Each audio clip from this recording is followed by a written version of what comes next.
حدیث پاک ہے، رسول اللہ صلی اللہ تعالی علیہ وسلم نے ارشاد فرمایا کہ عورت پردے کی چیز ہے۔ جب یہ باہر نکلتی ہے، یعنی عورت جب گھر سے باہر نکلتی ہے تو اسے شیطان جھانکنے لگتا ہے، یعنی شیطان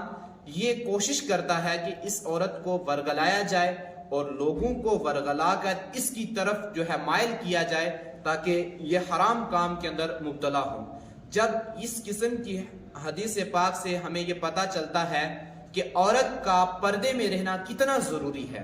تو عورتوں کا مزار پر جانا یہ بالکل غلط ہے۔ عورتوں کو منع کیا جائے کہ وہ مزارات پر نہ جائیں، کیونکہ ایسے مزار یا ایسی قبر پر جانے کی اجازت دی گئی ہے جہاں پر عورت اور مردوں کا اختلاط نہ ہو، پھر اس کا کوئی جو ہے محرم ساتھ میں ہو۔ آپ مجھے بتائیں کہ آج ہمارے یہاں پر آپ پوری دنیا میں دیکھ لیں، کہاں کون سی زیارت ہے کہ جس پہ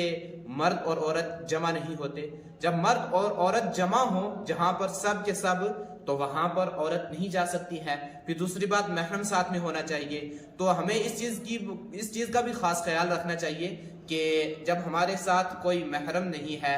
جب کوئی ایسی زیارت نہیں ہے کہ جہاں پر مردوں اور عورتوں کا اختلاط نہ ہو رہا ہو، تو پھر اس چیز سے گریز کرنی چاہیے، عورتوں کو نہیں جانے دینا چاہیے۔ بالخصوص یہ ذمہ داری ہے ان کے گھر والوں کی، گھر میں جو بھی بڑا ہے۔ اگر بچی جا رہی ہے تو باپ کی ذمہ داری ہے، بھائی کی ذمہ داری ہے، بیوی پر شوہر کی ذمہ داری ہے، یہ سب کی ذمہ داری ہے کہ اپنی گھر کی عورتوں کو زیارتوں پر جانے سے، مزارات پر جانے سے منع کیا جائے، انہیں بتایا جائے کہ آپ پردے میں رہنے والی چیزیں ہیں، آپ باہر نہیں جا سکتی ہیں۔ اور ایک بات میں یہاں پر اور بھی آپ کو بتا دوں، بعض اوقات ایسا ہوتا ہے نا کہ لوگ اعتراض کرتے ہیں، جی مزار پر عورتیں جاتی ہیں تو عورتوں کو منع نہیں کیا جاتا، وہاں پر جو ہے یہ غلط کام ہو رہے ہیں۔ تو اسی طریقے سے ہمیں اپنی گھر کی عورتوں پر یہ بھی نظر رکھنی ہے کہ بغیر کام کے ہماری عورتیں بازار میں تو نہیں جا رہی ہیں، ہماری عورتوں کس طرف جا رہی ہیں۔ یہ سوشل میڈیا کا دور ہے، ہماری بچیاں، ہماری بہنیں کس طرف جو ہے اپنا رخ کر رہی ہیں، ان کے موبائل، ان کی جو ہے یہ فیس بک کی یا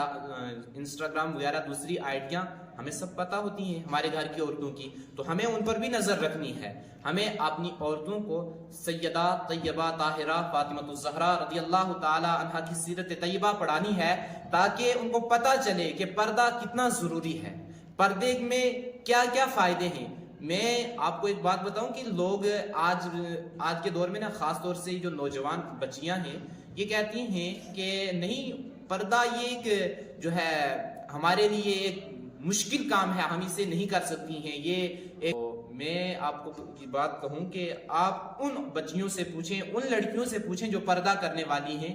آپ ان سے پوچھنا کہ اس پردے کے اندر کتنا سکون ہے،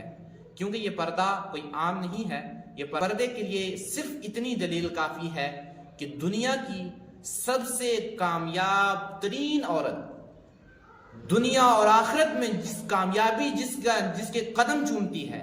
میری مراد حضرت سیدتنا فاطمہ الزہرا رضی اللہ تعالی عنہا۔ آپ دیکھیں، دنیا میں ان جیسی کسی کی شان نہیں ہے، اور قیامت کا دن ہوگا جب سیدہ طیبہ طاہرہ رضی اللہ تعالی عنہا جو ہے محشر کے میدان میں آئیں گی، تو حکم ہوگا کہ اپنی نگاہیں نیچی کر لو، فاطمہ بنت محمد آ رہی ہیں، اور حضور نے ارشاد فرمایا میری فاطمہ جنتی عورتوں کی سردار ہے۔ تو بتائیں کہ جس عورت کو اتنا مقام و مرتبہ ملا ہو، اس نے جب پردہ کیا ہے، تو ہمارے گھر کی عورتوں کو، ہماری بہنوں کو، ہماری بچیوں کو بھی پردہ کرنا ضروری ہے۔ اور حضرت علیہ رحمہ سے پوچھا گیا کہ عورت کا مزار پر جانا کیسا ہے؟ میرے امام ارشاد فرماتے ہیں کہ صاحب، تو مجھ سے یہ پوچھ رہا ہے کہ عورت کا مزار پر جانا کیسا ہے، تو مجھ سے یہ سوال کر کہ عورت جب مزار پہ جاتی ہے تو اللہ کی اور صاحب قبر کی کتنی لعنتیں اس پر برستی ہیں۔